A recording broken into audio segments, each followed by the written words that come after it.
कहते हैं सच्चा प्यार कभी नहीं मरता और अगर मर जाए तो लौट कर जरूर आता है। ये कहानी है आर्यन की और उसकी एक्स गर्लफ्रेंड नेहा की, जिसने मौत के बाद भी उसका साथ नहीं छोड़ा। आर्यन ने 1 साल पहले नेहा से ब्रेकअप कर लिया था। नेहा टूट चुकी थी और एक दिन खबर आई नेहा ने खुदकुशी कर ली। न कोई सुसाइड नोट, बस उसकी आखिरी मिस्ड कॉल आर्यन के मोबाइल पर। 1 हफ्ते बाद रात के 3 बजे आर्यन की खिड़की पर किसी ने दस्तक दी।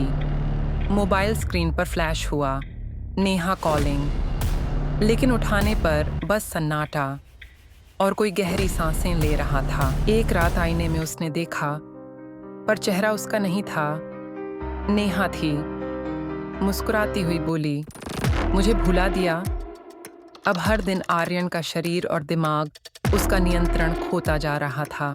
आर्यन एक मंदिर के कमरे में खुद को बंद करके मंत्र जाप करने लगा।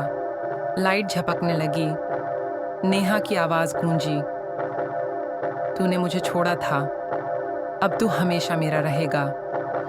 उसकी आंखों से खून बहने लगा और चीख सुनाई दी। अगली सुबह आर्यन की लाश मिली।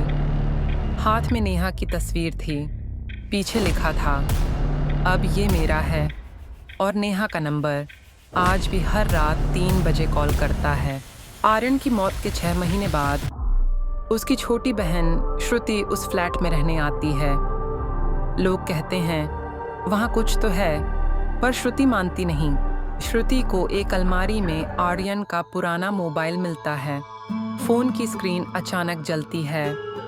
Notification, Neha calling, missed call 187 बार। श्रुति डर जाती है, लेकिन कॉल बैक करती है। उधर से जवाब आता है, आर्यन है। श्रुति कांप जाती है, कौन? श्रुति मोबाइल का कैमरा ऑन करती है। कमरे में कोई नहीं है, पर स्क्रीन में दिखता है लाल साड़ी में एक लड़की खड़ी है।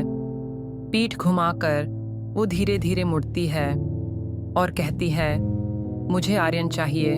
तुम कौन हो? श्रुति एक तांत्रिक बाबा के पास जाती है।